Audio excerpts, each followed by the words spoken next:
Hello everyone, thank you for joining us again live from Bellevue on our second day of discussion with Michelle Darnell. My name is David Johnson and I'm the political director of the Libertarian Party of King County. Also joining us here, in addition to Michelle, who is the star of our show, is Matt Dubin, who is the vice chair of the Libertarian Party of King County. Welcome, Matt. Thank you, I'm happy to be here. So while we're talking, just like yesterday, we're going to be taking questions from, we would prefer them on email. We'll be checking Facebook a little bit. The address to send any of your questions for Michelle or anybody on the couch is to Michelle4Washington. That's the Michelle, the number 4 Washington @gmail.com. And we'll be getting those questions in. Yesterday we were mostly focused on topical stuff. We're going to do topics for the first hour here, and then we're going to kind of open it up. So any questions would be appreciated that are relevant to the legislative race to Washington State. We're going to try to stay focused on things that matter to the state Senate because that's where we're running for. But any local issues you're concerned about, feel free to get questions, and I'll be reading them off to Michelle and Matt as we go by. If you missed yesterday's stream, you can find it at the Elect Michelle Darnell page, which is where you're watching this stream right now. We covered an intro to Michelle there, talked a little bit about what it means to be libertarian. We talked about her opposition to a lot of new taxes and tax increases that are going on in the state and how that has a harmful effect on our lives in general. And we also talked about her ideas to improve housing, reduce homelessness, and how to deal with drug addiction in our communities. And finally, the last topic we talked about yesterday was about how cronyism isn't libertarian, even though some people kind of associate that for some reason. Being libertarian doesn't mean you're for unfairness in the political system. Mm-hmm. So with that, we'll get right into it. But before we go on, Michelle, did you have any thoughts since yesterday before we get started about yesterday's, anything that came up? No, I might want to talk a little bit more about housing towards the end today. Yeah, I don't think we can keep you off of that issue. Well, and it's your passion, it's your day job. Well, and it's how I got into politics to begin with, and right. I think it's what's more fundamental than your home. And I mean, just today, I had a situation where I'm helping some folks, stay in their home after they were told, 6 years ago to stop making their payment to qualify for HAMP. So fortunately, we got them a little more time today and gives them a little more opportunity to negotiate. But this is still happening. Yeah, you're busy because you don't campaign full time. You also hold down a full-time job as a paralegal, helping clients who are facing foreclosure. Yeah, you'll notice I'm a little bit tired tonight, and I actually have a mediation tomorrow morning in Vancouver at 9 in the morning. Wow. So, so. Well, we'll try to... No rest for the wicked. Yeah. Well, I don't think you're too bad. So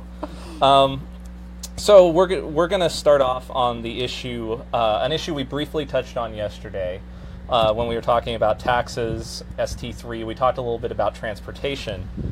And this is an issue where we get a lot of feedback. Your opponent has talked a lot about. We were actually just looking over a handout where she said that's her top issue, which is interesting because people are still talking about it even after she's been in the state legislature for a while.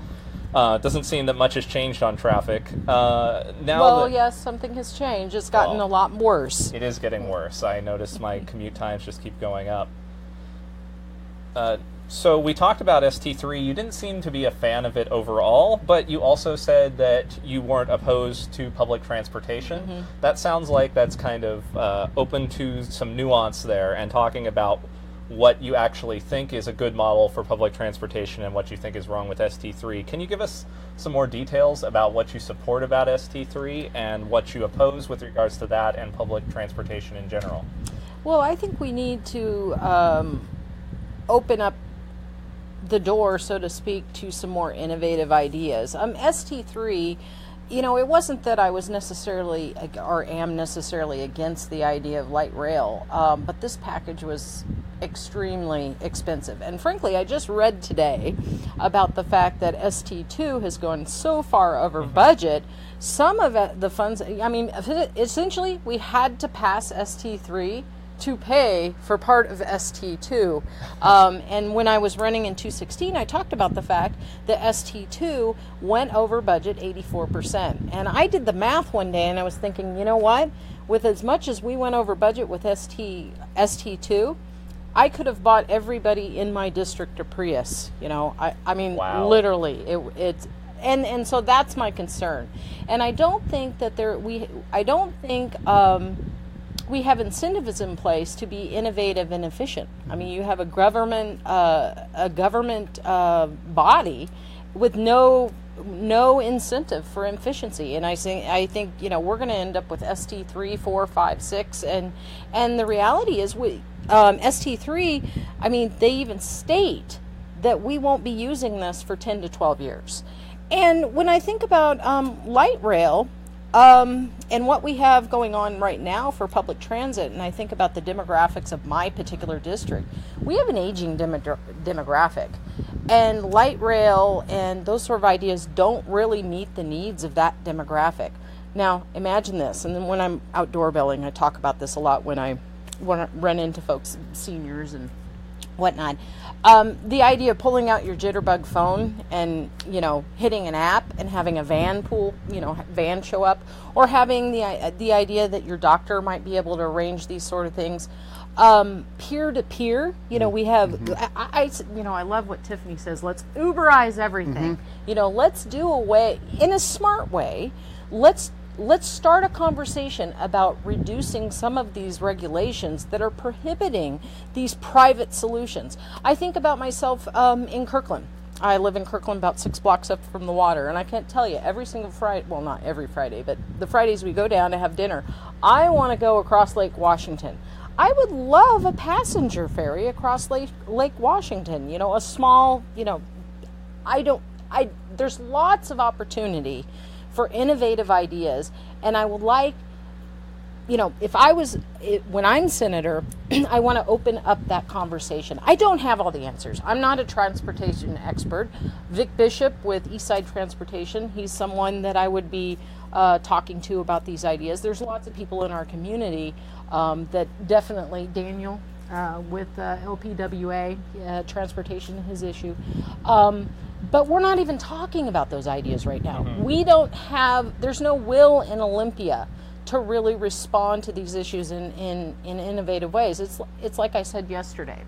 We use housing, education, and transportation as cause or excuse to tax. Can I add something, Sure. Michelle? Because part of the problem with ST3 was the way it was sold to the voters. Oh, yes. Right? That, I mean, people who were in favor of some kind of transportation package, because our traffic is a nightmare. It's horrible. But even people who voted for it, once they got that bill for their car tabs, and they were shocked. Right, and they started asking questions, right? Because they didn't tell us they were going to use their own special way of valuing your car and taxing you based on not what your car is actually worth, but based on some like made up formula, so that people are paying outrageous fees on their car tabs. And I've heard from so many people saying if they had known this is how they were going to do it, they wouldn't have voted for it in the first place. And we talked about yesterday about how polls that had been conducted on that had shown that people were tending to vote away from it, including not only on the Republican side, but on the independent side. I think 51% said they would vote no on it if it were held again today. Well, and it's hurting the very people that we want to help. I mean, in terms of disposable income, you know, all of these things add up. And Vic Bishop told me last cycle that we basically spend 62% of our transportation dollars on public transit, you know, and I sort of believe that there's sort of an effort to engineer us out of our cars. And, you know, some people think it makes sense, you know, we want to preserve the environment, you know, carbon footprint and all that. But what is that doing for us? Because the reality is, when people are spending more time in their cars because of the traffic, that's not reducing our carbon footprint. And frankly, it's less time with, your families. It's less productive time. It slows down our economy, and it's spilling out into the arterials now too. And the reality is, with 1,000 people a week moving to Seattle, and at least that many moving to the rest of King County, even with light rail, our traffic isn't going to get any better. So what you're talking about, peer-to-peer solutions, Uber already has. You can do a ride just by yourself, or you can do Uber Pool, where they'll pick up people along the way and take you to a similar destination. There's no reason why you couldn't have Uber bus service. Exactly, and vans. Exactly, and you could take it as far as you want, right, with the peer-to-peer. But for transportation, it may not be the only answer. But honestly, with light rail, we're using an 18th century solution to a 21st century problem, and we're supposed to be a cutting edge part of the country, and we can do better. Exactly. So also, I thought there was an interesting case that happened in Seattle just recently on this with the bike program, because even if you're I understand it's pretty cool. I like the idea of bike sharing, where you can kind of pick up a bike and move it. Like, that's very versatile. That's very much in the spirit of kind of the sharing sort of approach instead of the ownership model. And the city ran that program for, I don't remember how many years. You're a Seattle guy.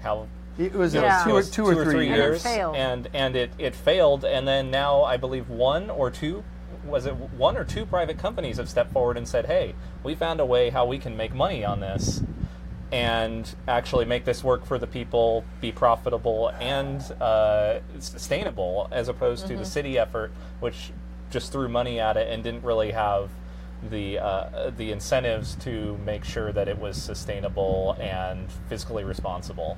And there are still challenges with that. We've got these bikes now that lock, and you swipe a credit card and you can use the bike. But there are no helmets with the bikes. The law requires you to wear a helmet. So now you've got inexperienced bicyclists riding bicycles without helmets on downtown Seattle streets. And it really creates a dangerous condition. A personal injury dream? As a personal injury attorney, my dream is that there be no injuries. Yes, of course. Yeah, I mean, look, there's this diagram going around on the internet, and it's the intersections of Seattle. I don't know if you've seen it. Yeah. I mean, it looks like Chinese or Japanese characters. It's insane. I thought it looked like the runes from where they're on Death Mountain for Lord of the Rings or whatever. It looked like it was pretty incredible. Yeah, and it's insane. And I actually shared that on Facebook and posted it. It's stuff like this that keeps me in business, because our infrastructure, not just in Seattle, but all across King County, it's not intelligently thought out and executed. And it creates not only gridlock and traffic problems, but it creates genuine hazards for people's safety. And I mean, again, I see it. I'm in the front line being an injury attorney. The volume of motor vehicle accidents that we have, of pedestrians and bicyclists being hit and severely injured, a lot of it is people are just careless, but a lot of it has to do with the design of our infrastructure. It hasn't been thought out for growth. It hasn't been thought out for the future. No. And, with the traffic problems being what they are, people, when they're sitting in traffic for a long time, they get bored, they get distracted. Yes. They're more likely to not notice that motorcycle or that bicyclist and hit them. Yeah, so one of the questions we got in was regarding the 405 toll lanes. That's a particularly hot issue. There's not much that has changed besides legislators pushing through a bill that said that it's free on weekends and whatnot, which is... And you can drive on the side. Thank you for giving us back what we already had before. What's the saying? Government takes away quietly and gives back to thunderous applause. So one person noted that about half of the revenue from the toll lanes goes to a private company in Texas, the way we have it currently contracted. And I checked this, and it's actually not technically half of the revenue, it's half of the operating costs, according to a study that was done about the costs, but it's the same idea. It's a very large chunk of the revenue is going out of our state, much less out of our county and district. Do you think we should be investing in paying tolls to companies that are operating outside of the state? No, that sounds like a sweetheart deal there to me. And frankly, in terms of the tolls, we haven't increased lanes, and we're basically paying for roads that we've already paid for, and some of that money going out of state. So no, I don't agree with that at all. And I tend to think That again is special interests lobbying going on in Olympia. So what would you do? We had people who were wondering what specifically would you like to do about that, because the government's already involved there. What would you do about the 405 toll lanes? Well, ideally, I'd like to do away with the tolls. I would try very hard to do that. I don't think it's right that we're being made to pay for, like I say, lanes that we've already paid for. It's not fair, and then we're being, the gas tax on top of it. But as a stair step towards that, one of the things that I think that we could do is we need to re-engineer the entry and exit points so that people in Bellevue, Redmond, and Kirkland can use the toll lanes more effectively. One of the issues that I even experience is I don't use the toll lanes very often, even though I have the little transponder, because you can't get across the lanes safely to get in and out, if you have to get on or get off the freeway. So, I mean, it works for folks that are going all the way through Bellevue, Redmond, Kirkland, but the people in my district, it doesn't work very well for. So that's one of the first things I think that we need to do. We need to talk about re-engineering the entry and exit points on 405. And I'm a Seattle guy. I don't drive in the east side that much, but the times I've been on 405 and seen that since the toll lanes were started, what you've got is the main line is now totally clogged up with cars, and you've got 2 or 3 cars using that toll lane. So they're collecting this revenue, but they've basically taken capacity, which needs to be expanded, and they've reduced it. Well, it's interesting, Matt. Last year when I was running, we would go over the 8th Street overpass with our sign, and we would look down, and as far as I could see, there were, it was a parking lot with these 2 lanes, and over here empty. Yeah. The toll lanes just dream not for political being sign waivers, though. They get lots of exposure time on your sign. And I got to take some pictures, But the thing is that that's less time folks have with their families. It's less time productive. Frankly, we just passed this texting while DUIE, which I think is unfortunate. My opponent really supported that bill, where she says she's focused on relieving traffic, but she was more interested in this bill.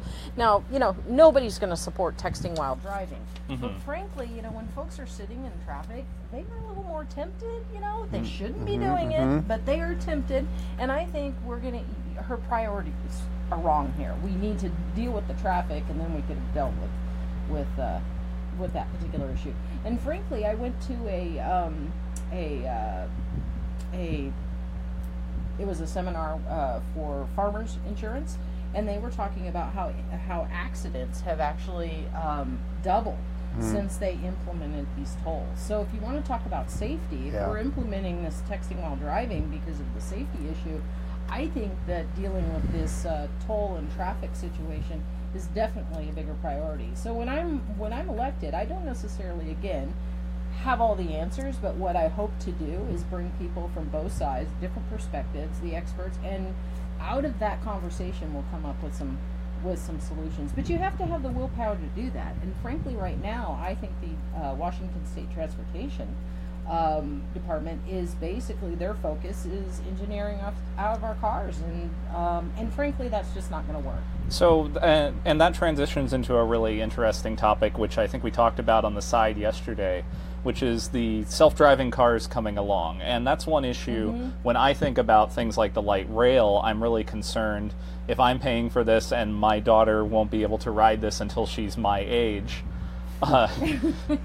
Which is a crazy thing to think about. Well, I think technically she won't be done paying for it until she's my age. Well, that's just fine. She may not have to have a driver's license. Yeah. So with self-driving cars coming along, I'm concerned that we're going to, if self-driving cars, say even generously, take 20 years from now to take effect, if the light rail starts coming online and really getting momentum in 15 years, that means it's only 5 years before self-driving cars come along.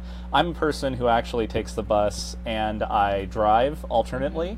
One of the biggest advantages and reasons why I take the bus and I see other people take the bus is that you can do other things while the driving is going on, and it increases my tolerance. So if I have a 20-25 minute commute without with driving in traffic where I can't do anything, I will trade that off for a 40-minute commute where I can do something the whole time, because it's basically trading 20 minutes of my life to get 40 minutes. That's a good deal.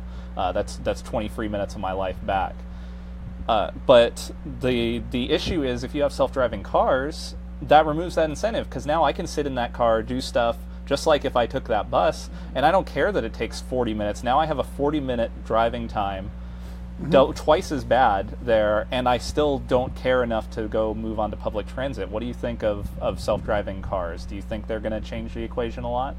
Yeah, and I think we need to be thinking about that. I mean, I think we're going to need more lanes, and we're going to need to, which is a problem because of the topography of where we're at. I'm not quite sure how we're going to solve that problem, but we definitely need to be thinking about it right now. People are not going to be giving up their cars anytime soon. I mean, I think in your situation, what you're talking about, that's great for you. But think about the mom that's trying to get her kids to soccer, pick up the groceries. The bus doesn't work very well for that family. As a libertarian, I believe in choice. So I think we need to be thinking about how can we reduce regulation and facilitate a conversation that incentivizes innovation. And we're going to come up with ideas other than self-driving cars. I mean, there'll be amazing ideas that we haven't even thought about right now. But right now, we're sort of locked into this certain way of thinking. And until we get out of that, we're going to continue doing things the same old way and having the same problems. And as you point out, there are a lot of areas of Kirkland, especially in the downtown, where even if you start talking about buses, there's just not a lane for that, and there's not room to build a lane. So even if you try to move to those sort of solutions, ultimately your throughput is the buses are going to be stuck with the main traffic anyhow, and light rail doesn't help you there either. Right. I think what you were saying about vans, I mean, I see these buses driving by that are just empty. We need more vans. I'd like to see a whole fleet of Uberized, a van fleet. I know when I was overseas, we saw that a lot. And they're experimenting with that now. I mean, and you get self-driving Ubers, then you get self-driving Uber vans, or if not Uber, another peer-to-peer ride-share company like that. But what I really love, and you've said it a couple times, and why I think you'd be so great in Olympia, is you've got the humility to say, I may not have all the answers. Well, I don't. But you don't always hear that from politicians. They want you to believe they've got the only answer. But what you bring is, I mean, I've heard that the State Department of Transportation on their list of priorities doesn't even have congestion reduction on their top 10 list. It's not even there. And so bringing that attitude of identifying the problem and being open to a conversation across party lines, bringing in all the information and having a meaningful conversation about how can we address this solution, and instead of just butting heads that this is our idea and this is their idea, but coming up with an idea that actually works for the most people and maximizes choice like you're talking about. I think that's refreshing. I think it's an attitude that's lacking in Olympia, and I think bringing that combination of humility and kind of the everyday person's ability to identify the problems that are plaguing our daily life is something I find really impressive with you, and I think would really kind of help start shifting the attitudes or shifting the dialogue that's happening right now or not happening right now in Olympia. Well, and I appreciate you saying that, Matt, because that is, I get asked all the time, well, Michelle, how would you solve this? Or how would you solve this? And, of course I have some opinions, but the reality is these are really complex problems. And there's a lot of elements to consider. And I don't think anyone in Olympia has the answers to all of them. You mean they're not experts on everything? No. And actually when I first ran, housing was my thing, And within about 6 weeks I realized I got to be able to talk about housing, education, transportation, all of these different issues. But the beauty of it is I don't have to have all the answers. My job as a senator and as a representative of my district is to listen and identify the problems. And I feel that I'm better equipped than my opponent because I'm in touch with my community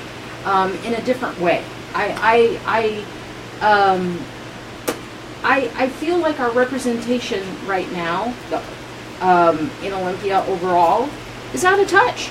They're out of touch. And I think that I bring a different sort of voice. And then, for what I do for a living, I have the homeowner on one side, I have the bank on the other side, and they're fighting over a house. And, the reality is, I get frustrated with the banks, but, there's two perspectives here. And at the end of the day, it's not going to benefit my client generally to file a lawsuit and, the long, gory battle. So we have to compromise usually, and what it ends up being is, nobody's cracking champagne bottles, but the homeowner gets to keep their home, and the bank has cash flow. And that's the kind of approach I want to take to Olympia, and I want to facilitate the conversation. So speaking of divisive issues, the next topic we wanted to get on is education. So this has been a very hot topic since last year. This was the big issue that dominated the legislative session. There was the McCleary decision, which declared that our education system in Washington is underfunded. We have a constitutional requirement to fund a certain level of education. It's not necessarily clear, but the courts decided we don't have enough of whatever that value should be. So there was a lot of push to fully fund education was the term.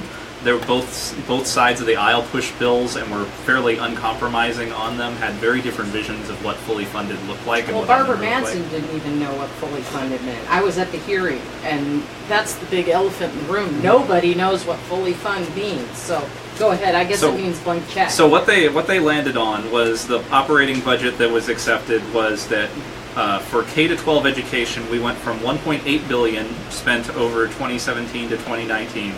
To $3.2 billion in 2019 to 21. So 1.8, 3.2, that's close to doubling. Do you think with that passed, our education problems are solved now and that we have it funded and we move on? Or do you think there's probably going to be bigger issues with this? No, I just think we're dumping more money into an outdated, broken system. There's still no incentive to improve education. Frankly, we were already spending about $14,000 federal, state, and local per child, and 1 in 4 did not graduate. Give me $14,000 in a class of 30, I buy them laptops, fly them around the world, and hire the best teacher I can, and they graduate. The problem is not the money. And the problem isn't teachers. Teachers, students, and parents, in my opinion, right now, are being held hostage by the WEA and other special interest groups. I mean, they make a lot of money off textbooks, they make a lot of money off curriculum, but the reality is the money is not making it to the classroom. As I'm doorbelling and talking to teachers, they're telling me this. The recent budget, they're capping teacher salaries. That's part of this budget. So, I mean, it's sort of, in my mind, teachers should be able to make as much as they're worth. A really good teacher, there should be no cap on that salary. You think a teacher should actually be able to have a career and advance like people in any other company could when they do really well? That's a crazy idea. Yeah. So, but the problem is the current system is not incentivized to foster excellence and creativity. It's like I say, we're spending a lot of money on these top-down curriculums. Common Core, for example, the teachers that I'm talking to, they feel handcuffed. They can't do what they want to do because they're teaching to the test. They're teaching to these top-down mandates. And so, from my perspective, I want more freedom in the classroom. I want freedom for the teachers. I want freedom for the students. I want freedom for the parents. I like the idea of choice, charter, and vouchers. My opponent opposed charters. I think that, I can understand we're kind of scared of the unknown.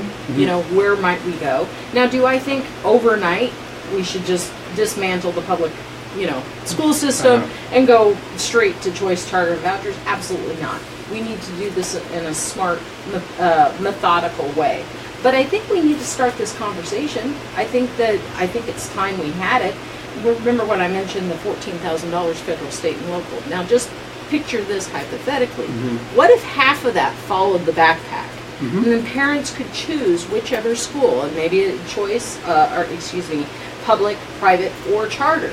Now, that would incentivize public, private, or charter schools to go after that other 7. Sure. The public schools would still get their $7,000, and they're not even educating the child at this point.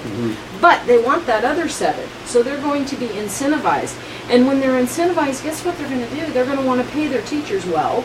They're going to want to empower their teachers, because at the end of the day, that's how we educate kids. And so I want to have those conversations. Because the parents are going to pick because they see a good teacher there. They see that their kids are being treated well, not because, well, you know, my kid has to go to this school. Well, and teachers, you know, think about it. If I was to tell you, well, you have to buy this car, you're going to, or let's say, use another example, you're going to shop at X store, you know, some government store, and you're going to buy government cheese. How excited are you going to be about that? But when you get to choose, and you talk to your wife about this, when we get to choose to go buy our clothes and whatnot, you know, we get excited. I mean, we're invested in that. Right now, you know, parents, this isn't the only reason. Parents are also working 40 to 60 hours a week. But another part of the problem, though, is they're not part of the decision making. They're not, so you have a situation where teachers, parents, and students are disempowered. And you know who has the power? The Washington State Education Association. That was actually my very next question. My who has the power? Is getting money from the Washington Education Association. So what are their interests? Well, their interests are power and control and more money. And middle management. I mean, I was talking to somebody the other day talking about the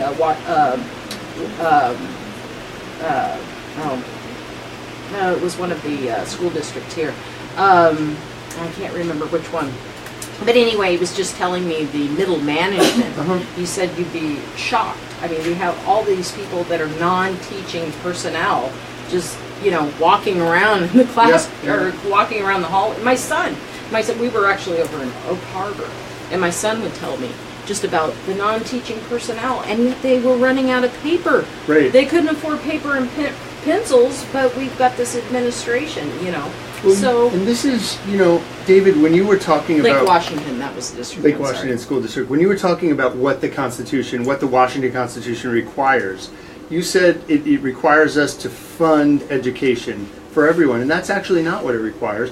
The paramount duty is to provide an education to all the children of the state. And funding and providing isn't always the same. Exactly. Right? And this goes exactly to Michelle's point, is that we'll never, by the formula we're using now, we'll never be fully funded, and yet, no matter how much money we spend, we're failing to meet that paramount constitutional duty of providing adequate education to our kids. And I think, Michelle, what you're saying is that in this system you envision, where there's incentive among the providers of education to improve and innovate, that there's a place in that system, in that world, for a public school system. And in fact, providing choice, providing competition will drive innovation and actually result in a better public school system for everybody. Yes, exactly. It's interesting that you mentioned some of the legal nuance there, because that's a recurring theme in education. Is kind of our state constitution,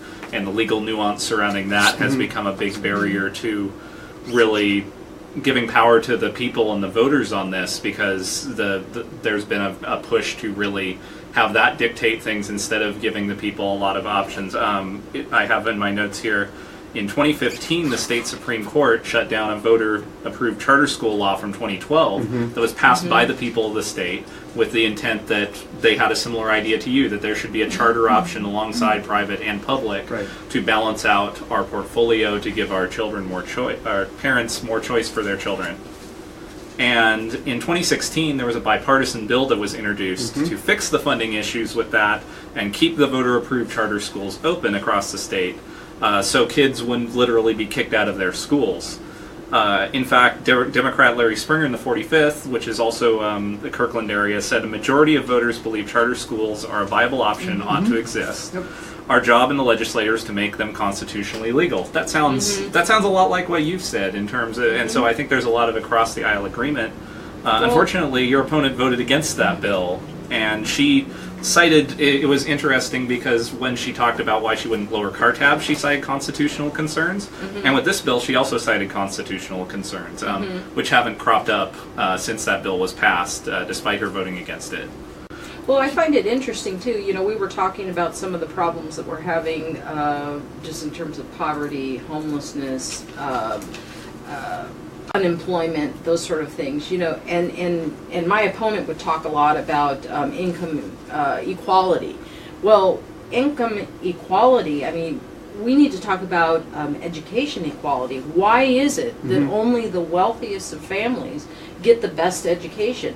Right out of the gate, these kids are not, I mean, that creates inequality. So I would think that we would want to be addressing this fundamental issue and giving all kids in the state the same opportunity for an excellent education, no matter the economic background of their families. And I think that that's the best way to create a level playing field and increase income equality. And another legal nuance is, just like the legislature got together and fixed the charter school law so that we could continue to have charter schools, I think the legislature on this particular issue, on McCleary, on funding education, I think it's time for the legislature to stand up to the court and say, you know, the Supreme Court justices are not the only people in this state who are qualified or empowered to interpret the Constitution and what it means. And I think the legislature could come back and say, we interpret our duty to provide an equal quality education to the children of this state to require something different than what McCleary, what these few justices have said we need to do. And to actually take a stand and say, you know, we intend to provide quality education to all the kids in this state, and we're not going to do it effectively by just pouring billions more dollars into this. Again, just like with light rail, we're looking to a 19th century system that was designed to create workers in factories. And desks in a row. Right, exactly, desks in a row. But the kids of today are going to grow up in the 21st century, and they need to be able to creatively problem solve and think outside the box. And what we've got now, I'm sorry, it's just not giving our children what they need to thrive in the world they're going to grow up in. And the teachers aren't happy either. I mean, I'm hearing over and over teachers are leaving the profession, you know, and so it's not a problem with the teachers, it's not a problem with the students, it's not a problem with the parents. It's a problem with the system. And we need, one of the reasons I'm running is I feel that we need representation that has the will to make it happen. And you guys know me, I'm a little bit stubborn. So as opposed to the will to fight each other. Like, when I hear you talking about how the legislature could do this, that makes it sound very idealistically like the legislature is one body. And unfortunately, when it comes to education and other issues, we've seen it be very, very divided among party lines and had a lot of trouble even coming to a solution for the immediate problem, much less coming into anything long term. I had an interesting comment come in from online where one of the viewers was saying that they thought that charter schools were actually very revolutionary to help people who are lower income. They cited that they know teachers in areas like Harlem, New York City, Washington, D.C. that have been very successful with that and helping low-income students. And they say that their concern here is that Washington State has problems with corruption and mismanagement. Do you think that's a valid concern here that should be looked into when we're looking at this issue? Well, of course, I think we have to have some logic here. But I think that if you bring the control to the local level, I think that you can address some of this. I mean, I think part of the reason we have the corruption is because we have this remote governing body, as opposed to the control being at the local level. So I think, but you know.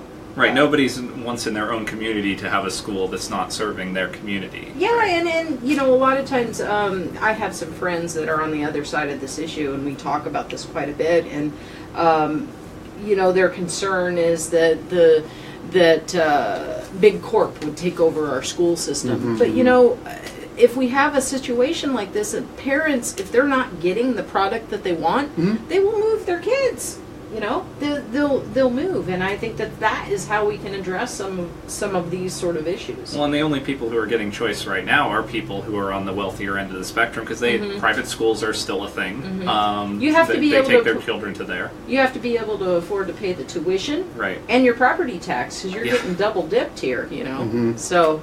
Yeah, and currently looking at Washington State, we're ranked 24th in public school rankings, which is right at the middle of the pack, which is not that good because, as you've said, when you look around internationally, American schools are not keeping up with the rest of the world. And as you pointed out, we're spending a lot of money on it. You've brought up some of the points about how to improve spending it. One person asked, would you support giving parents direct access to the tax dollars for use in education outside of public schools? What did they mean by direct access? I think it's in favor of a voucher system. Yeah, so that would be a voucher. So one of the big things that people would ask for the voucher system is how do you determine what's good or not? So we've seen this problem in private college education, where sometimes you have corporations that get into that who are only interested in getting the dollars really and don't provide quality, and then people don't know that until they've already thrown their vouchers or loans or whatever into that organization. How do you balance out the choice requirement with making sure there's not too much profiteering in there? Well, I think there's always going to be some degree of risk, but look at the GI Bill, for example. I mean, that worked for us. We have other programs where they're more or less a voucher sort of idea, and giving people the power. And do some people take advantage of it occasionally, or is there some level of corruption here and there? Of course, there's always going to be an element of that, but I don't think we base policy on exception. I think we want the greatest good for the greatest number here, and when those sort of things, those sort of situations come up, I think we address them as they come up. I don't think we throw the baby out with the bathwater here and not entertain innovation for fear that there might be some level of malfeasance or corruption. So I hear that question as a question about homeschooling, and in this part of the country we have a relatively high proportion of homeschoolers compared to other parts of the country, and I think that's actually a fair question. If we're transitioning to a voucher system, those parents who have chosen to homeschool their children either independently or through co-ops, or and they've sprung up all over Western Washington, so that parents can pool resources and make sure their kids are getting what they need. Kind of how I hear that question is, parents who opt not to go to a private or public or charter school, but rather to homeschool, will they have access to that voucher money as well? Is that? I don't know what the intent of the question. I think that's an interesting perspective, though. Well, great. So we're coming close to the hour. I believe we had a small technical issue with your microphone that we're going to get fixed during the break. I hope you're enjoying this discussion with Michelle Darnell, candidate for Washington State Senate. And we're also joined by Matt Dubin, who's the Vice Chair of the Libertarian Party of King County. So we're going to take a quick break before going into the final hour. This is the closing of the main issues we have. So if you want to get questions in, this is a great time to get the questions in. You can send them to Michelle4Washington, that's Michelle, the number 4 Washington, @gmail.com. And we're going to be kind of grab bagging the rest of the questions here. We're not going to necessarily stick to a specific topic. So whatever questions you have, the floor is open, and we'll try to get as many of those as we can that are relevant to the race at hand. So don't go away. We'll be back in about 5 minutes, and see you then.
Hey everyone, welcome back and thanks for joining us. I'm here at Bellevue Live with Michelle Darnell, who's running for Washington State Senate here in the 48th District, as well as Matt Dubin, who is the Vice Chair of the Libertarian Party of King County. If you missed the first half of the broadcast, don't worry, we're going to have everything up afterwards.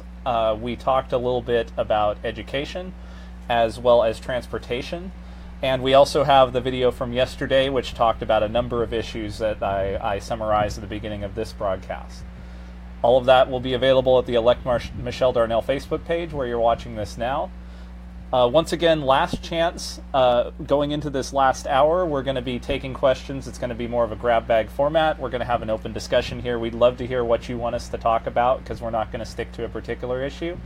Send in your questions to Michelle for Washington, that's Michelle, the number 4 Washington, at gmail.com, and we'll do our best to get to most of the questions. I'll try to at least make sure they're covered, even if I don't ask the specific question.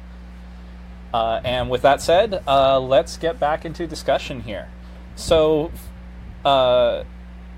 we had someone in the LPKC page talk about civil rights yesterday that I talked to you about before.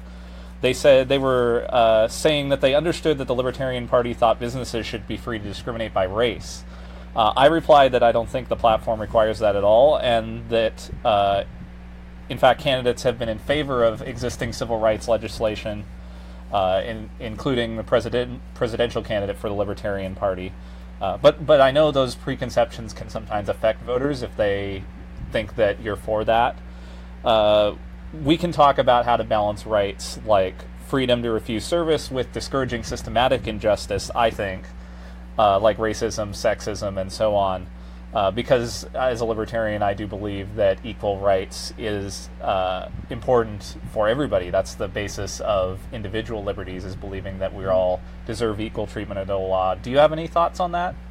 Is this the cake question? That would be Johnson. At me? Well, Johnson was all in on that, in terms of he was pretty much right where progressives are on that, in terms of saying that there's no right of refusal of service if the person is a minority of any form.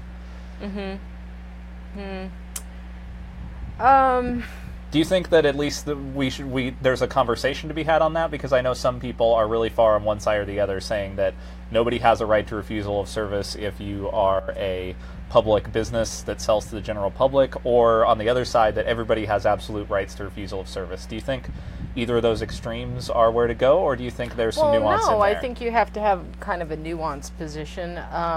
But I actually think I don't even like to really talk about this issue, because I feel it's a distraction. I think that some of the conversation about some of these sort of things, what I see going on in our country right now is a lot of division over these sorts of issues, polarization.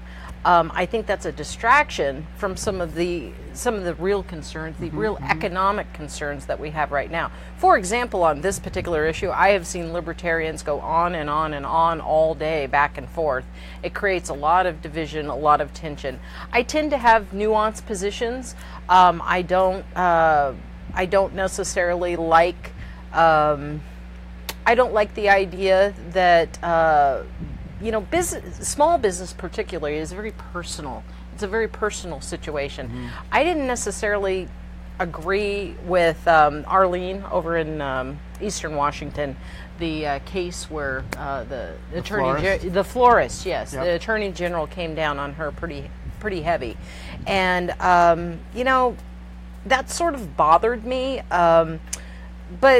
And I also feel like, the market is sort of going to dictate, if you will. I mean, we almost have perfect information now. We have technology. This is not 1917 or 1930. Right. This is a new day and age. And frankly, these businesses, if they're going to choose to alienate an entire demographic, no matter what that demographic might be, that's going to affect their bottom line. So I tend to kind of like the market to decide. But we do have existing laws. We need to respect the existing laws, and I'm not going to do anything to change that. Well, this almost seems reminiscent of the conversation we just had about education, right? If there was one government store where you could buy a cake, and you had to shop at the government store, then you bake the cake for whoever comes, because that's the store. But in the free market economy that we have, there's 1,000 different bakers that can bake a cake. So it's not like if one baker doesn't want to bake the cake, you won't find somebody else who would enthusiastically bake the cake and take your money.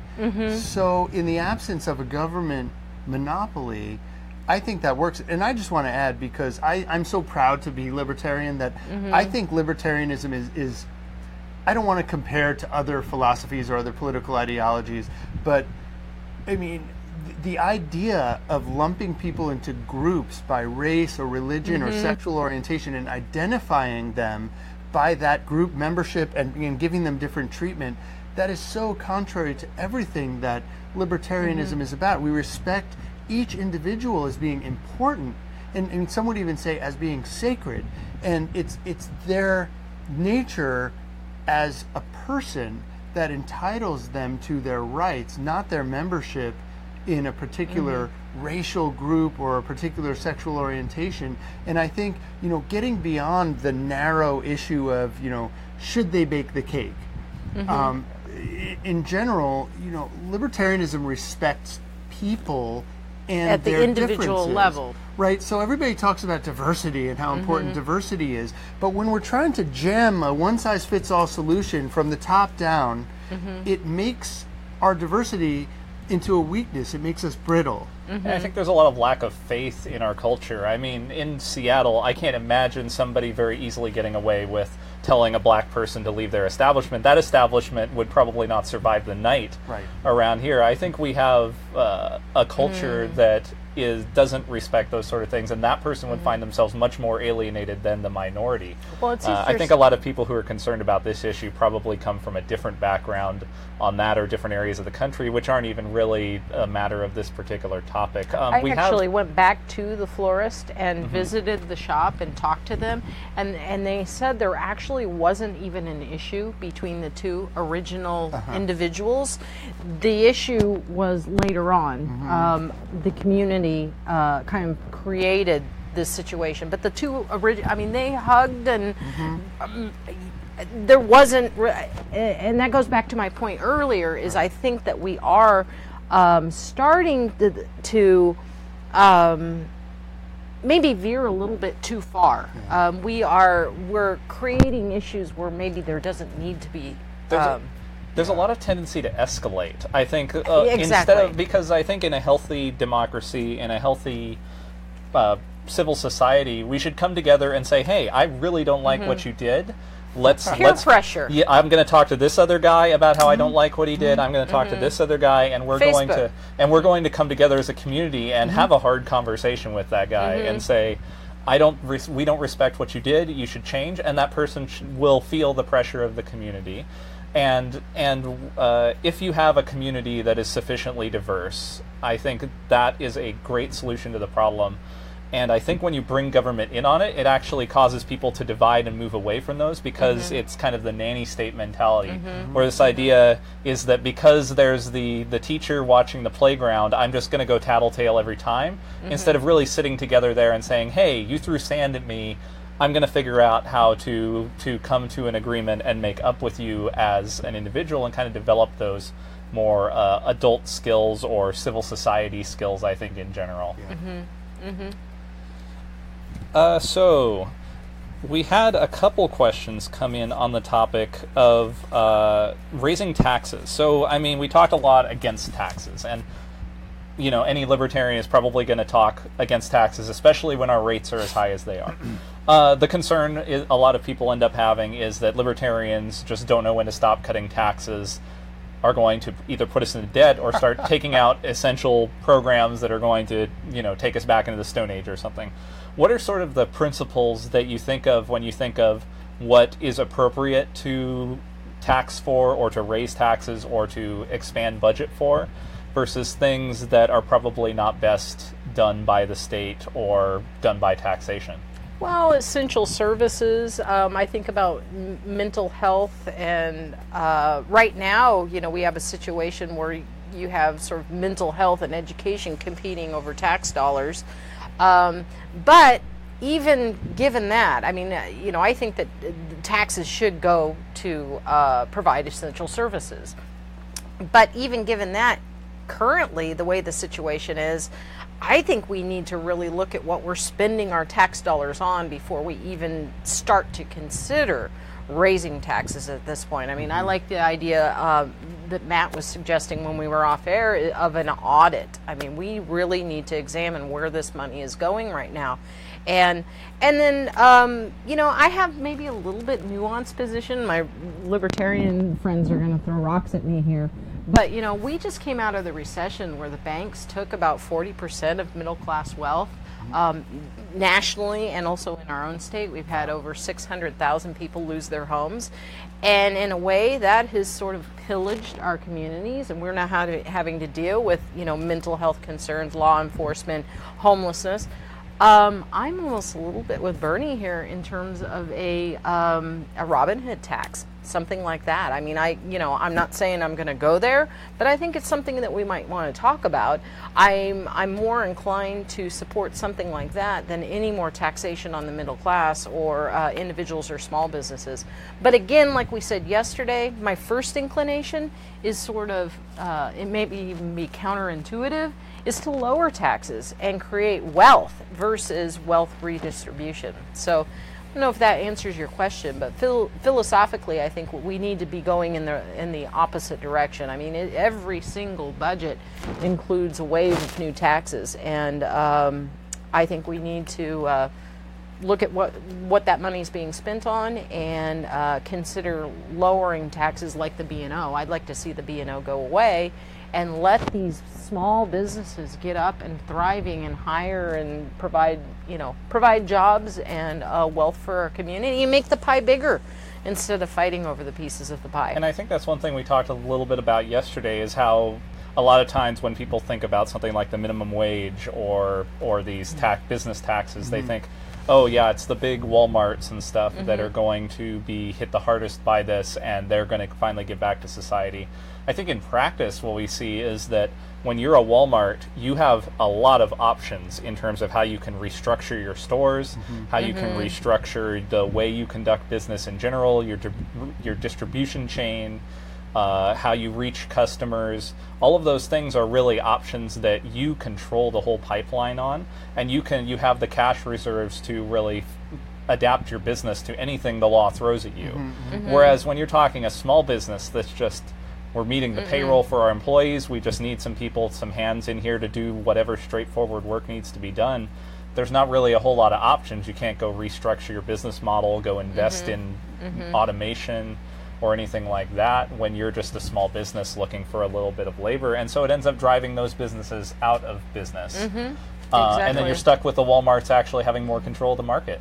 And as an employer, I can tell you that you know, I don't have minimum wage employees, but what happens is all along the scale of employment, you know, if people see that people flipping burgers are getting $15 an hour, then if they're doing some kind of skilled or semi-skilled work, you know, they come in from day one, and all of a sudden, where I was able to, you know, hire people at a reasonable wage to say, well, if you get $15 an hour at Burger King, then I'm worth at least $19 an hour, and you know, which now all of a sudden translates to like $45,000 a year plus the taxes we're paying plus the benefits.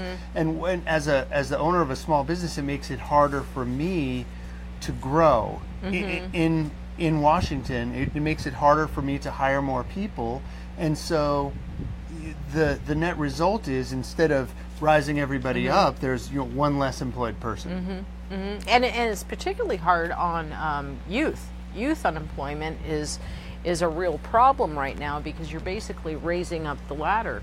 If they don't have skills and they're trying to enter the workforce, you know, the minimum wage is prohibitive. Yeah, sorry, we were just having some technical issues in the back. So we talked about the raising taxes there. In fact, there were the two questions there.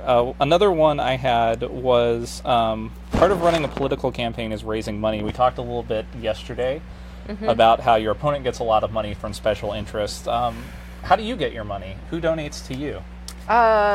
Mostly just individuals. I mean, we've just people like in this room, and but I think the bigger, the more important contribution is all the people that have come forward in terms of labor for my campaign. You know, I might not have the money that my opponent does, but we've got a lot of people doing a lot of things for the campaign, so that's really helping out. But in terms of the money, most of the money comes from individual donors. So can I say something here? Because I think it's important, and you might not say it, is if you're watching this video, if you agree with some of the stuff Michelle is saying, if you think it would be refreshing to have this kind of voice in Olympia, go to her website and give some money. It's just the reality. It's hard to ask, right? But running a political campaign takes money. The message needs to get out there, and so that involves printing materials, it involves paying for advertising, it involves hiring staff. There's lots of things that require money. So Michelle might not ask you, but if you're watching, I'm going to ask if you think that having a person like Michelle in Olympia would start us towards doing things a better way. Go to her website. Yes, volunteer if you can, and it's kind of fun to go through neighborhoods and knock on doors. We need doorbellers. And meet people. So volunteer if you can't give money, or even if you can, volunteer to help. But money, it's the way our system is right now, right? Money is the lifeblood of our political system, for better or for worse. And so if you want to change this divisiveness, if you want to start moving us in a different direction, go to Michelle's website. And is it Michelle for Washington? Yeah, Michelle, the number 4 Washington.org. And donate some money. Any amount helps, but it's important. And if you agree that these issues we're talking about are important, and they didn't ask me to do this, but I think it's important to say, if you're able to, donate some money to Michelle's campaign. I know she'll put it to good use and get this message out. And it really honors all the people that are participating and helping me too. I think it's an encouragement. David here keeps telling me I need to raise more. I hate asking for money. Well, I mean, we're facing up against big party candidates here who their own parties just drop money right into them, much less the special interests they go after And who are third-party looking to. candidates, we don't have that apparatus We behind us. talked about how your opponent has organizations like Wash Bank PAC, who wants to represent bankers, and they're all giving money with strings attached. So it's a lose-lose for us as taxpayers. I mean, we might save money out of our own pockets, but then that money, the whole point of why those other private corporations are many things. They're not evil just for the sake of being evil. They go and donate to politicians because they anticipate they're going to get some returns on that, right? You'd be a terrible business owner if you're just dumping $1,000 into something with no reason. They anticipate when they donate $1,000 to a legislator, they're going to get at least $1,000 of some sort of legislation or some sort of returns on that investment. And the question is, if they're getting $1,000, more than $1,000 back, who's paying for that $1,000? Well, and this is the thing that Bernie Democrats started to realize this cycle, that it doesn't matter, they used to say the Republicans are the parties of corporations and the Democrats are the parties of the little people. And I think people's eyes are starting to be open that both major parties are the parties of the big banks and the big corporations. That's where they get their money. And like you said, David, that's money comes with strings. That's who they need to answer to. That's who gets their ear. And, having somebody who's not beholden to the big banks, and you especially, with your profession, you are not beholden to the big banks or the big corporations. It means that you need to rely on ordinary people to dig deep and come up with something, whether it's their time or their money or some combination of both, and help the cause so that we can bring a different voice to Olympia. Well, and even, my position on the banks, it's not that I hate banks. I want to restore the integrity of our systems. And that includes the financial services industry. That includes the judicial. I mean, you work in the judicial environment.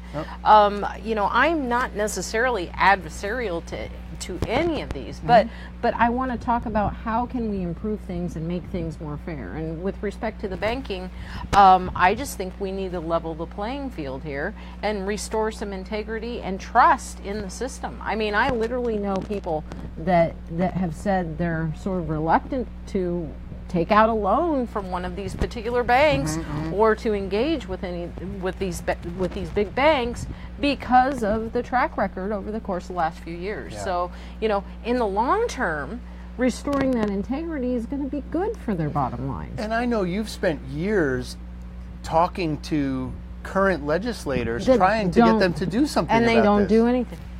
Yeah. So we need to start the conversation.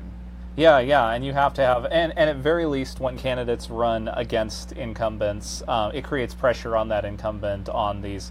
So it's a win-win. I think this district in particular, with the 48th district, it's one of the wealthiest districts in the country, and especially in Washington State. We've got a lot of tech here. It's upper income. This is kind of the. I don't want to say anything bad about Seattle. Seattle prices are crazy, but the a lot of times it's older inventory. A lot of the stuff on the east side is newer development with a lot of newer money coming in. Well, we have a lot of opportunity here in the 48th. I mean, one of the reasons I run a few times is because I feel like we do have this opportunity here. We have the tech industry. We have, like you say, quite a bit of wealth in this community. We have the opportunity for innovation. And I think we just need to think about things a little bit differently. And I think that we need, like we were talking about yesterday, getting involved in the process, engaging in the process. The thing is we tend to keep electing the same sort of representation over and over and over again, and we complain about it. We need to do something about it, which is, my tagline is be the change, and that's what I would hope to do. What was the statistic we were hearing over the break? Something like 11% of people approve of what Congress does and 90% of people like their congressional rep. Right. And I think that's indicative that a lot of the people who get into politics today can be very divisive about it, where it's the indication that they don't approve of Congress because it's people who are not like them in some way, shape, or form, whether it's the other party or it's people within their own party who don't share their positions, and there's this kind of dissatisfaction with working together. So this actually brings to mind something you said earlier about how the legislature doesn't act as a single body, right? It's divisive. There's members. They're answering back to their district, but they're also answering to their party organizations and their party leadership and their corporate sponsors. And you also mentioned some people are afraid, like libertarians are going to shut down the government and take us back to the Stone What about Age. the roads? Right, but the important thing is, again, electing you, Michelle, you would be one member of this big legislature. It's not like, even if you wanted to just shut everything down, which you don't, would be absurd, but what you can do is you can start conversations that aren't happening now. And everything we've talked about today, right, whether it's transportation or education or our financial services systems, I mean, you can bring a fresh voice. You can start a conversation that's not happening because they're not talking to each other. And without that dialogue, we are doomed to keep doing the same things over and over again. So one of the interesting things, and this was just brought up, was this idea that there's, speaking of kind of crossing the aisles and challenging the assumptions of what people would traditionally align with politically, is the Trump-proof movement that's happened in Seattle and the greater King County. And I think it's really interesting that there's been this sudden move for the more progressive side of the spectrum to really start talking about localizing government. Yes. What do you think of that idea of localizing government so that there's less federal influence on it? I'm all for it. I think we talked about that that in great detail yesterday. I mean, I think that the more we can empower communities and individuals, the better. To have a remote, distant, the power being remote and distant, it can't respond to the unique needs in a community, and that's what we're seeing here. And if it is going to respond, it's very slow, and government moves very, very slowly. So I mean, that's actually why I'm running. I want to inspire people to take back that power into our local communities and individuals. I'm all about empowering the individual. And there's been kind of that double hit on people at the local level, where there's kind of the contrast between, we need big government to stop corporations, we need big corporations to stop government, or whatever, or however you frame it. But the reality is, at the federal level, the big government is already trumping things, and no pun intended. And at the state level, as you were talking about, representatives even at the local district levels get bought out by big corporations, so the corporations rule the ground there. And so where is the room for people to have power and a voice in their government? But people have to take the power. We need to harness the power of do. If you mentioned contributing to a campaign like mine. If you can't contribute, then contribute, financially, contribute some of your time. If, even if you don't want to support my campaign, if you have an issue that's really important to you, then think about how you can make a difference on that particular issue. Because the reality is we can. The problem with our system right now, fundamentally, I think the problem is we basically have about 3% of the population controlling our government, and that that's a huge part of the problem. We can blame the government, we can blame big corp, we can blame the banks, we can blame the guy next door, but at the end of the day, the blame lies with us, because most of us, and myself included, up until just a few years ago, most of us are not engaged in the process. And I'm not saying you have to get crazy like me and run for office. Or dedicate this kind of time and effort, but something. Do your little part to affect your sphere of influence. But even those who get involved and work on a campaign or elect somebody, then their representatives go to Olympia or they go to Washington, D.C. or wherever they go, and they don't take back the power. And so that's the I'm going to get legalistic again for a second, right? Because that's the beauty of the 9th and 10th Amendment to the U.S. Constitution. We haven't talked about the U.S. Constitution today, but right, it reserves all those powers that weren't given to the federal government to the states and to the people within those states. But the federal government isn't just going to give those powers back to the states. We have to take them, but we can do it through our legislature. And there's even been some bills in the Washington legislature over the last few years on privacy, on drone surveillance, on indefinite detention of U.S. citizens, of Washington citizens. We could opt out of Common Core. And marijuana, too. That's a huge one. And now the feds are trying to invalidate our laws in this state. And we need legislators who are going to be willing to stand up to the federal government and say, no, this is our state. We have sovereignty on this issue. It's our rights to make these decisions are preserved by the 9th and 10th Amendments. That's not where they come from, but they're preserved. You feds don't have the right to shut us down or tell us we can't do that.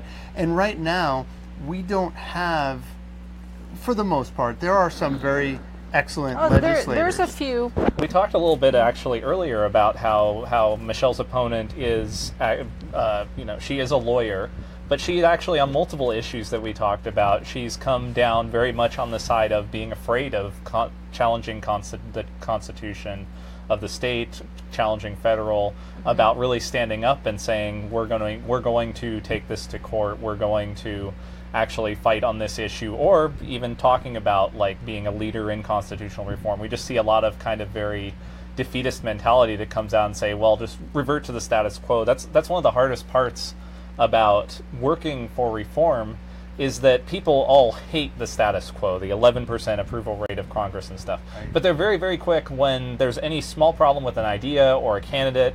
They'll probably, if they watch this for 4 hours, they'll pay a lot of people who might do that, might pick one issue or one line of something you said. Issue. Like they'll hear you say the phrase Robin Hood tax earlier, and they go, oh, throwing everything they're out. Right. Nope, nope, she's a socialist. And can I make a point to that? And then they go back to the status quo that they hate, and that's kind of a very hard reformer problem. Can I make a point on that? I think that is, running a couple of times in my experience as a politician, one of the biggest frustrations is that you're sort of trained to be afraid to talk about, because so many people in the electorate are one issue voters. You can say one thing. So what's happened is a lot of our politicians are now, cookie cutter, and they're afraid to really speak on any of the on particular issues, and they tend to gloss over things because they're so afraid of losing that couple of votes.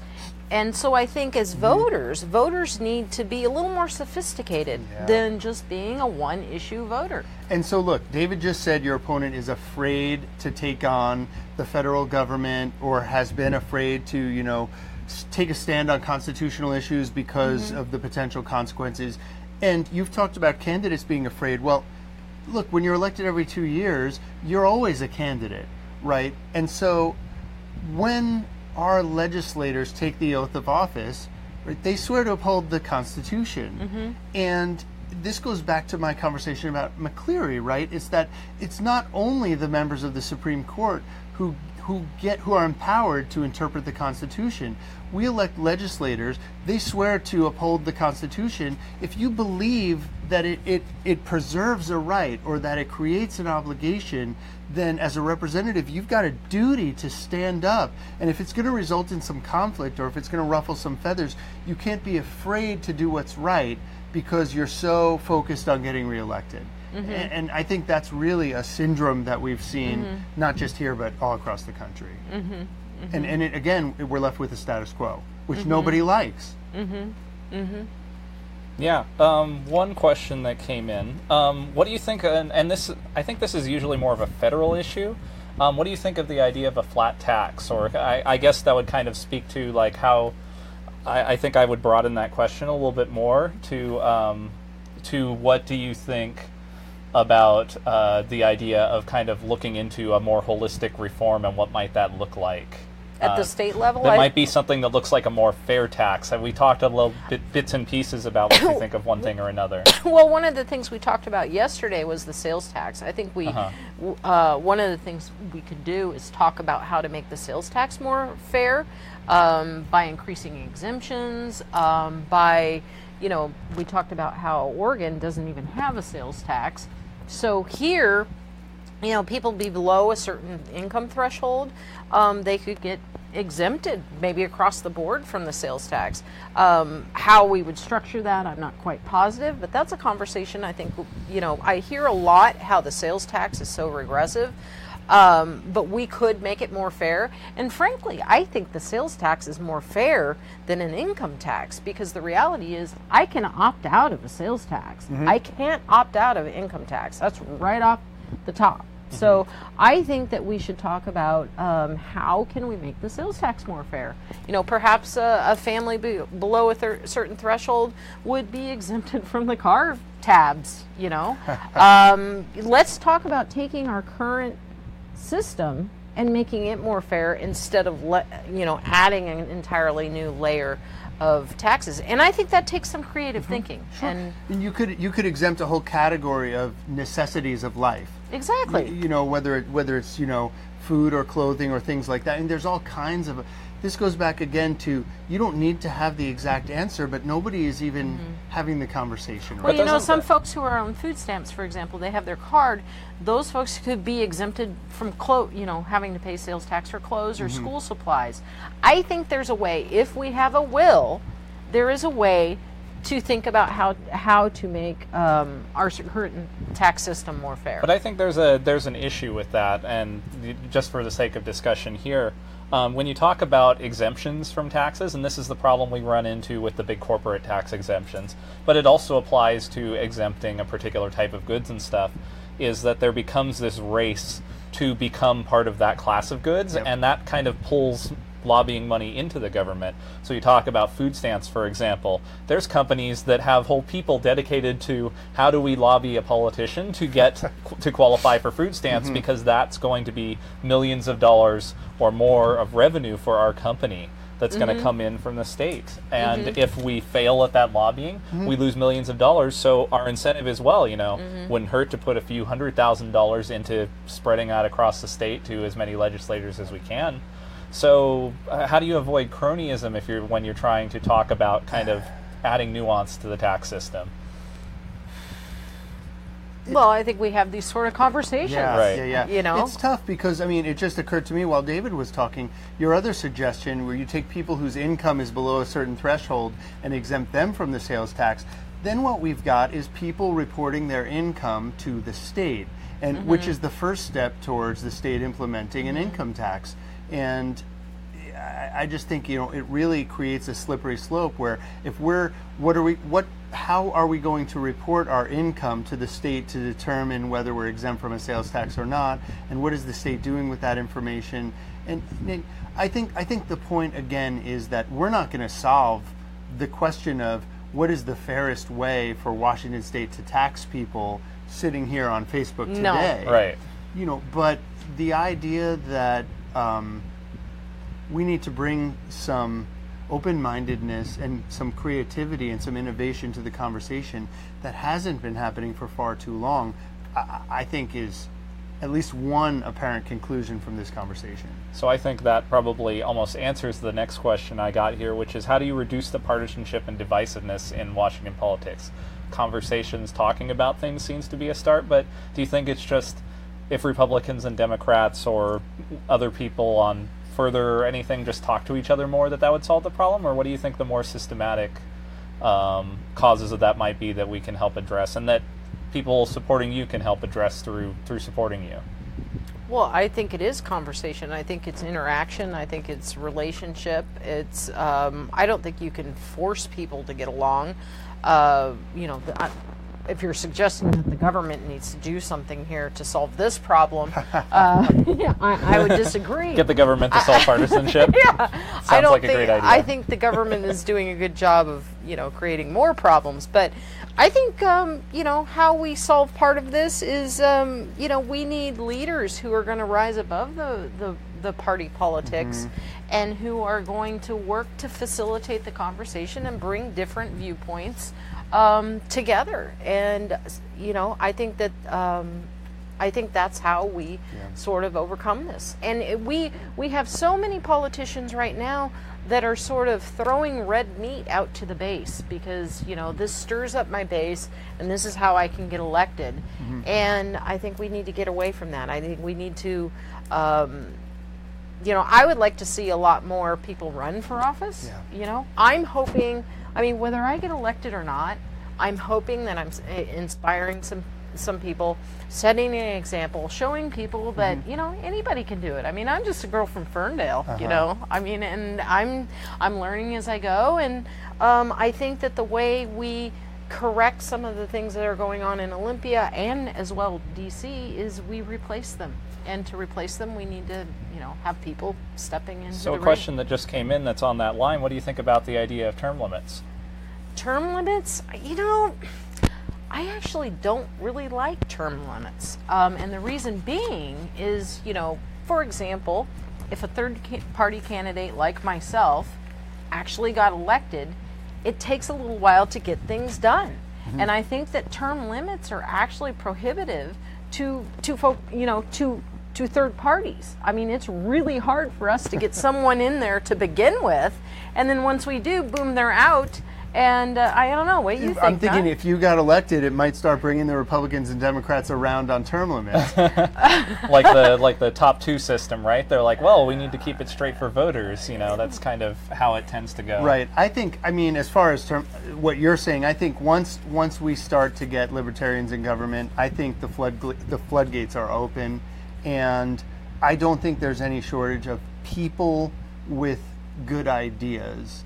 I think the problem is the system the way we have it now is so it's a closed door system, and which kind of goes back to the partisanship issue, is that the system is owned by these party organizations, and one thing that you didn't mention is the media, and the media feeds that, right? And the media is looking for ratings, the media is looking for viewership, and so they sensationalize everything and magnify every difference. And so it creates this impression, perhaps a self-fulfilling impression, that that we're these diametric opposites and that we oppose each other on everything. And it perpetuates kind of that inability to have that conversation, to cross that partisan divide. And I'm maybe less optimistic than you. And again, living in Seattle, where I have friends who are afraid to tell their neighbors that they're Republicans, because they actually fear violence or vandalism. Or even moderate Democrats these days. It's kind of interesting. I've worked with, but I think there's some hope in there. I went to a meeting with an organization called Fair Vote Washington recently that's talking about how to push reform. I think there's people coming together on both sides. It was impressive. There were multiple libertarians in the room, Green Party people, Democrats. There's a lot of people who really want to come together and start talking about, hey, part of our problem is that we polarize these extremes with the top two system and with a first past the post system. And we actually have some people within the party. Kieran, who's also running in the 48th district, is a huge buff at pushing this issue to talk about electoral reform and how we get a system where people can choose a candidate without voting against another candidate. The problem of a vote for X is a vote for Z. So is that like the ranked choice voting? Ranked choice is, I believe that's a proposal that they're going to push an initiative on there, and I think that's a big step in the right direction to really getting a government where you can find people who have middle ground, who are viable candidates, because people aren't afraid that it's going to turn into the extremist on the other side if they don't get their way. Well, I think if you ask most people who voted for Trump, they voted against Hillary, and I think the same, most people who voted for Hillary were actually voting against Trump. And that's a problem when you've got more people voting against something than voting for something. Well, and I think another issue we have is, for example, my legislative district is about 90,000 registered voters. That's a lot of people for me to meet and represent. I think that if we were to increase our representation as the to keep up with the population. I mean, imagine if I was to be running in a district of 5,000. And that, I could be a better representative. Like New Hampshire. Exactly. And so I think we need to talk about that, at the state level and also at the national level. That's one of the reasons it costs so much money to run for office, is just to be able to reach that sheer number of people. So we're in about the last 10 minutes, so I'm going to pivot quickly to a few other questions that I've been getting here. I had two questions that are kind of similar here. There's concerns about the cost of university. So there was a question about what would you do to deal with the growth of tuition costs. And I think on a related note, there's people asking, do you think the attending a four-year university is really necessary to be successful in today's world, or should we talk about alternatives to that? I know there's a lot of discussion and debate about that I've heard on both sides of the aisle. What are your thoughts on that and the rise of tuition? Well, and this goes back to the school choice, increasing school choice. You're talking to someone who has a 22-year-old son right now who just told me he's going to be making $100,000 a year next year as a plumber. He got started about a year ago. And that's a story right off of Mike Rowe or something like that. Yeah. They usually have even lower numbers than that. Wow. But I mean, I remember back when he was in high school, and my other kids as well, when they were in high school, they were really pressured to go to college, and that doesn't fit every kid. My oldest daughter went to UW and graduated, and is complaining about the student debt now, but that's another story. But we almost equip these kids and don't. I mean, their only choice is to go to college and saddle themselves with student debt. I would like to see our education system a more balanced approach. Kids are different. We tend to try and pigeonhole them, into this, you're going to a four-year university. And then we do a bait and switch with them, which I don't think this is fair. We give them the Pell Grant, and then, oh, by the way, you've got all this other debt on the back. So we kind of tease them with that. And so, I think that, I think it goes back to education reform, and I think that will go a long way to addressing this. I like the idea of STEM, science, technology, engineering, and math. I like the idea that at about sophomore year, the kids would have these opportunities depending on, what they or their families chose for them. I think we're funneling too many kids in the college direction. Now, frankly, my son, for example, this is what he's chosen to do, but the reality is later on, if he wanted to go back to school, he could then afford it, and he wouldn't have to take on the student debt. So, again, I think we need to think outside the box, and we need education reform across the board. And just on the tuition issue, because you mentioned Pell Grants, it's the same problem we have with the healthcare system. When there's unlimited government money going into a system, if you were running a university and you knew there was all this government money coming in, wouldn't you raise tuition? You would, because the money is there and it keeps coming into the system, feeding inflation. The sectors of our economy where the free market is allowed to work, big screen TVs, LASIK surgery, cell phones, things like that, prices go down over time. But where the government gets involved, prices tend to go up, and where the government is really deeply involved, the prices skyrocket out of control. And then you were speaking of kind of the market end of things. I mean, you talked about, four-year universities, kids feel pushed into that. Even just the very pressure of saying there are these alternative options, you can weigh them on multiple dimensions, your personal interest, cost, and things like that. That creates a threat in the marketplace two universities, and suddenly they want to reduce the gap in terms of costs. Yep. And there's a lot of innovators out there talking about how do you scale out university level education. MOOCs, massively online courses with sites like Coursera, Khan Academy, that are pushing hard to provide very, very low cost technical educations. That are good quality, depending on the student and the type of learning they are. Those can be really helpful. And on top of that, most of the major top universities in the country are now offering most of their courses online for free. The reality is, any person anywhere in the world right now with internet access can get an excellent education. And this is another one of those things, like we talked about with transportation, is we're still thinking the old way. But technology has opened up all of these innovative possibilities where, you know, people in remote locations, people in desperate poverty, if they can get an internet connection and periodic interaction with a sponsor, a teacher, a supervisor, to kind of check their progress and steer them in the right direction, can get, you know, what we consider now, what we would have considered 20, 50 years ago, a world-class education. But we're so fixated on that rite of passage of doing those 4 years in a university and getting that piece of paper. And putting the money in for that. Of course. And the top-down mandates, and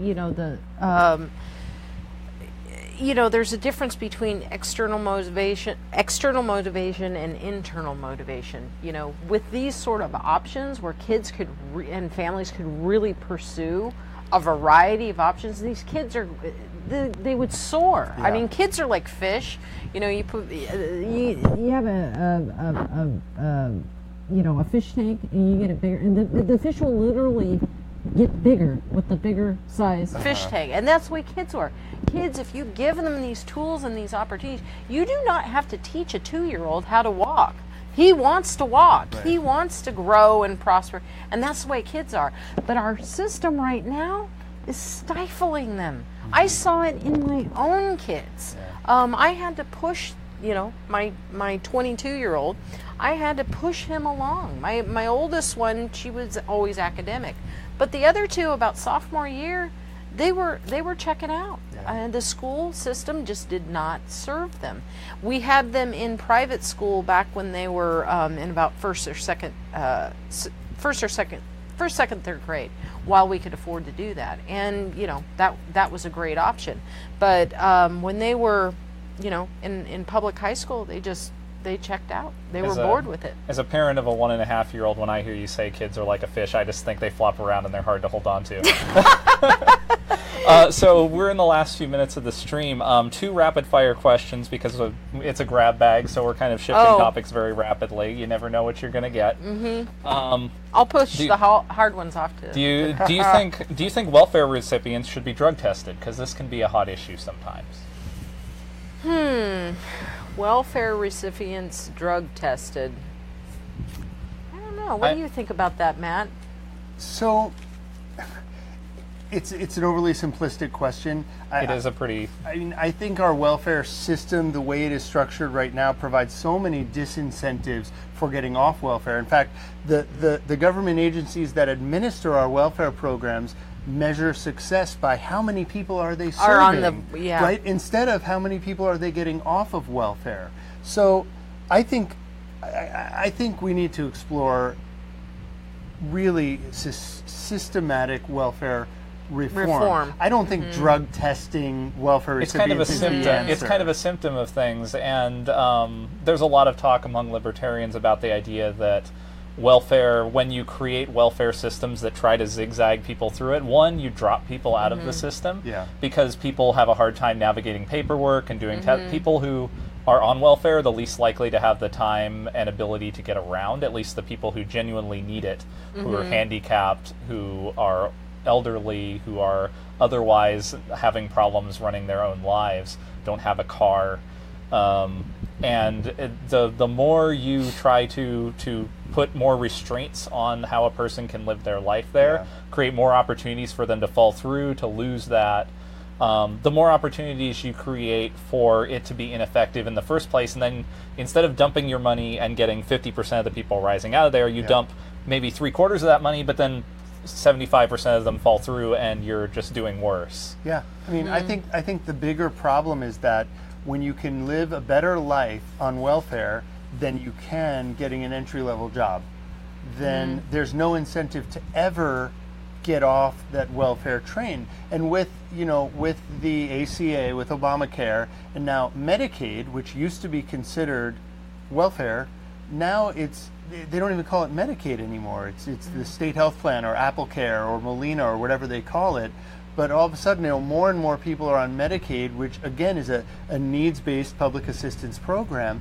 And when you've got all your needs, your food and your health care and your income taken care of to the point where there's no way you can break into the workforce and live the same kind of life. The welfare cliff there was a diagram I saw that I think it was talking about in Virginia, where they were looking at it and the way benefits were structured with, and they created the most crazy scenario, like single mother with 4 kids or whatever. Right.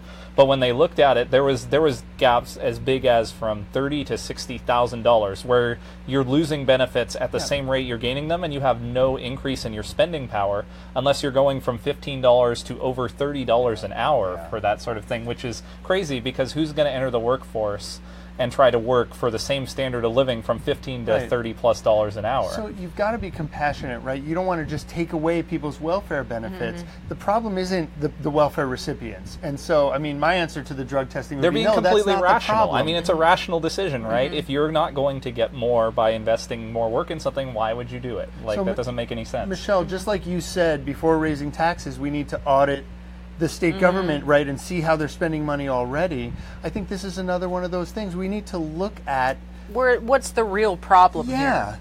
Yeah, and then again, bring a fresh voice, have a dialogue, and explore creative solutions that won't perpetuate the problem of more and more people being stuck in a welfare system. Well, I think the government has created some of these problems trying to solve them. I mean, as we continue to take money out of these communities and put more pressure on small business and implement things, more mandates, the minimum wage, so on and so forth, increasing the cost of labor, we're creating the very problems that we were trying to solve. And so I think that we need to get more sophisticated in our thinking. Yes. So I would love to continue this conversation, because this is awesome, and the ideas that we're talking about, and I had like one more question that I wanted to get to, but we are out of time, and I want to be respectful of the team here at Coach Beef Productions. Thank you, Joey Cafaro, for hosting us here. They have generously donated their services here, and they've done an incredible job. We keep hearing compliments from the audience about how great things look. If you like what you've heard from Michelle or Matt or myself, we'd also encourage you to look at the Libertarian Party of King County, which is, you can find our website at www.lpkingcounty.com. We help candidates across King County, so you might see me around helping people in other areas who are running for office. The general values that we espouse are social inclusion, personal liberty, and smaller government. So if you're a fan of any or all of those, you probably will find a lot of friends around here. And as you can see, we don't bite. Love, logic, and liberty. Love, logic, liberty is the slogan. I forgot to wear the pin today, but it's got a little heart on it. It's a cool slogan that was developed for us. And of course, Michelle, you can find more information about her if you want to volunteer, donate, or just sign up for the newsletter and keep an ear on what's going on with her campaign. You can go to Michelle for Washington. That's Michelle, the number 4 Washington. .org, and you will be able to sign up there. Just put in your information. They will not go sell it to anybody or anything. It's just for the purposes of keeping you informed on what's going on with her campaign. Thank you both for joining us. This has been a great discussion. Well, both of you. Thanks for having me. Yeah. I'm not calling it was really great to be a part of it. Both and Matt. I'm sorry. Yeah, and thank you for taking so much time, especially you, Michelle. I know some of these questions I got ahead of time. Other ones we got from yesterday, and other ones have been completely on the fly here. So you've been a good sport with that, and it can be hard on very, very little sleep. On very little sleep, yes. We've been working very hard to make this come together. So thank you for joining us so much. Please follow Michelle on Facebook if you're not already following on the Elect Michelle Darnell page. And please remember to vote for Michelle Darnell for Washington State Senate in November. Have a great night. Thanks. Bye.